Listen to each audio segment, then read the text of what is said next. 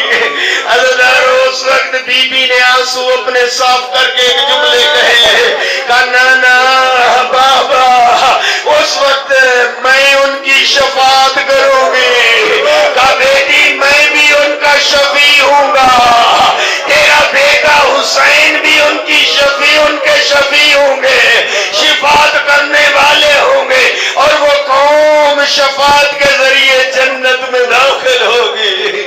عزادارو، یہ پرسہ دینے والے، یہ فرش عزا بچھ گئے، یہ عزاداری کے ایام آ گئے۔ یہ خاص نہیں ہے شیعوں کے ساتھ، جو بھی محبت حسین رکھتا ہے آ جائے اس فرش حسین میں۔ ہاں، جو بھی حسین کو عقیدت پیش کرنا چاہتا ہے محسن اسلام کی خدمت میں آ جائے۔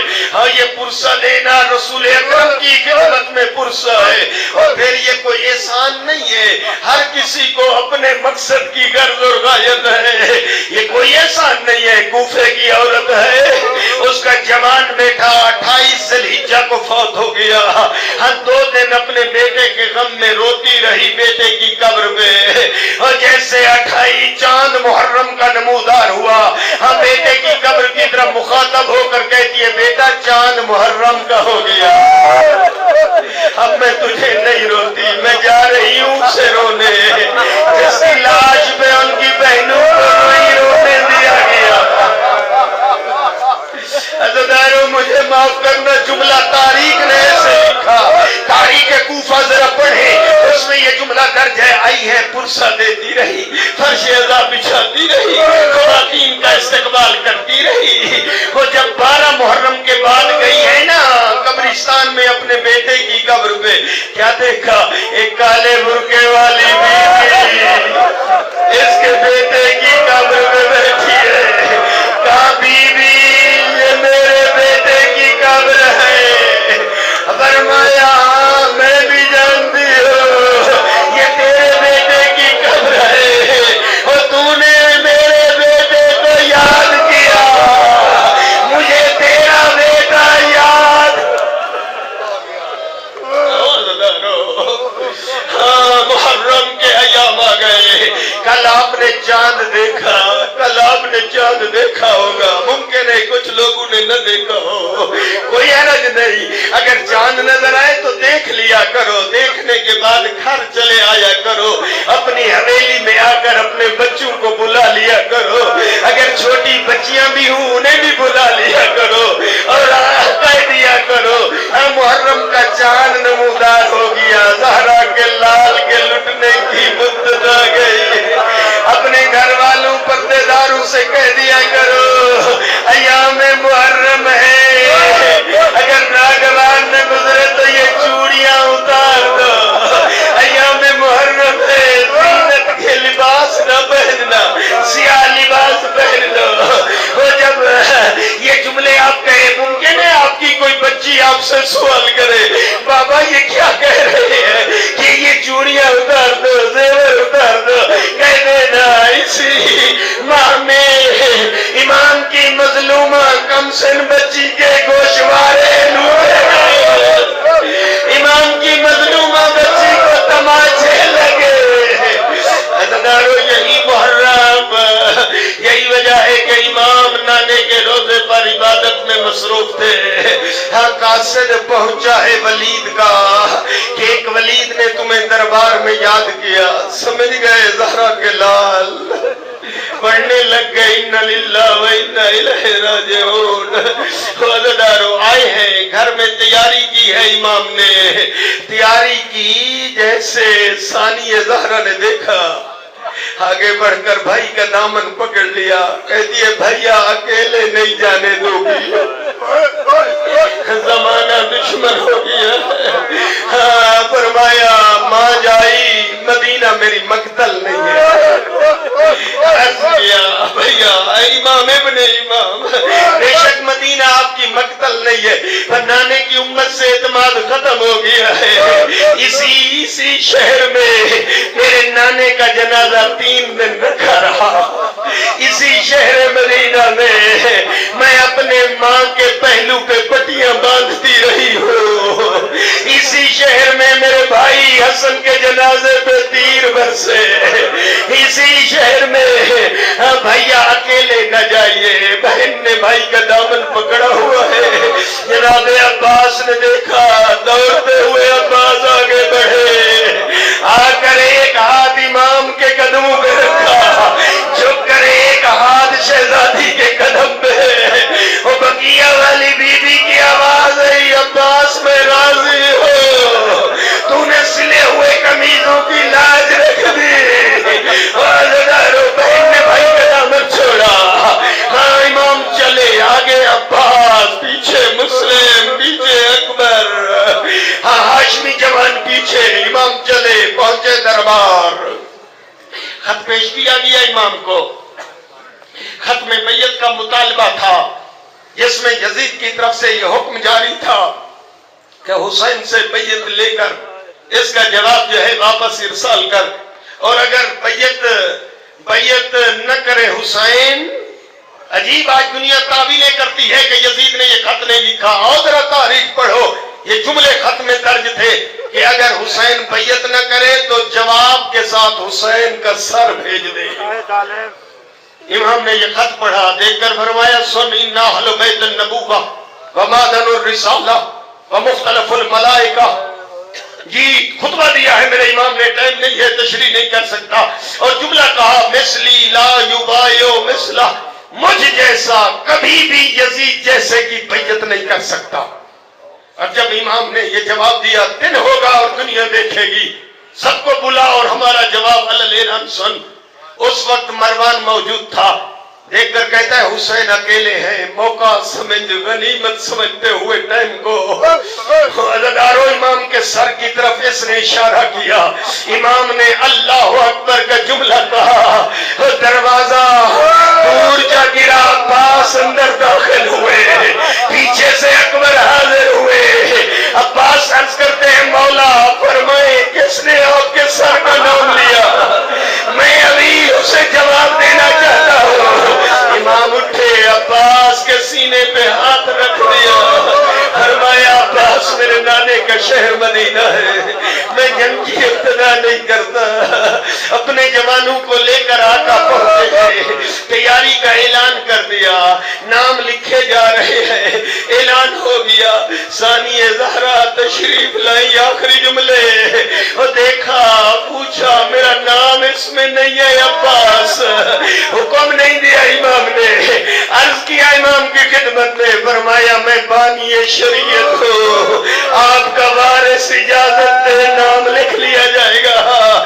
اب آئی ہے اپنے گھر میں ثانی زہرا، پر آج آنے کا انداز مختلف ہے، اندر داخل تو ہو گئی، اندر آ کر مٹی پہ ثانی زہرا بیٹھ گئی، زمین پہ لکیریں کھینچی ہے زہرا زادی نے، عبداللہ بستر بیماری پہ سوئے ہوئے تھے، کیسے بچیوں نے دیکھا، رو کر کہتی ہیں بابا ذرا دیکھ تو صحیح، ہماری ماں مٹی میں بیٹھے رو رہی ہے، عبداللہ تڑپ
سے کوئی چیز لے لے، سفر میں جا رہی ہے۔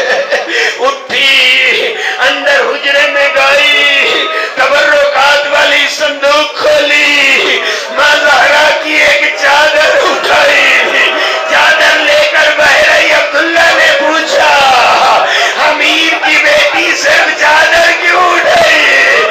چچا کے بیٹے دعا مانگ، یہ میری چادر شام غریبا بچ جائے۔ اٹھے اور دیکھ کر کہا نہیں، میرا دل چاہتا ہے تو سفر پہ جا رہی ہے، تیرے بھائی پہ مشکل بن جائے، صدقہ دیا جائے، یہ تو میرے بیٹے اون محمد کو ساتھ لے جا۔ عزیزانو، محمد جب ساتھ لے کے چلنے لگی، دونوں بہنی کہتی ہیں اماں ہمیں بھی بھائیوں سے الوداع ہونے دے، ممکن ہے یہ واپس نہ آئے۔ بہنیں الوداع کر رہی تھی۔ عزیزانو، یہ بھی وقت تھا جب شہزادی مدینے سے روانہ ہوئی، لیکن ایک وہ وقت بھی تھا جب یہ بی بی واپس مدینے آئی تو اتنا اجڑ گئی تھی کہ بھائی محمد بن حنفیہ پہچان نہ سکے، جناب عبداللہ بھی نہ پہچان سکے۔ بچیاں روتی ہوئی آگے بڑھی، کہتی ہیں بابا ذرا دیکھ تو صحیح، ہماری ماں کے ہاتھوں میں رسیوں کے نشان ہے۔ بچیاں رو کر کہتی ہیں بابا ہماری ماں کا سر زخمی ہے، یہ تو کوئی پتھروں کے نشان لگتے ہیں۔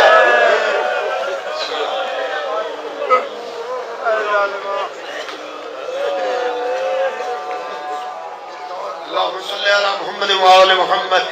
یا اللہ اس مجلس کو اپنی بارگاہ میں منظور و مقبول فرما، جو بیمار ہیں شفاء کاملہ عنایت فرما، جو بے اولاد ہیں نیک اولاد عنایت فرما، جو تنگ دست ہیں ان کی تنگ دستیاں دور فرما، ان تمام حاضرین کی دعائیں مستجاب فرما۔ ملک میں یا اللہ امن قائم فرما، حج و زیارات نصیب فرما، زائرین کی حفاظت فرما۔ میرے اللہ جتنا ڈیوٹیاں دینے والے انتظامیہ اور جو ہمارے نوجوان ان کی حفاظت فرما، اور ہمارے آقا امام زمان کا جلد ظہور فرما، بحق نبی و آلہ برحمتک یا ارحم الراحمین۔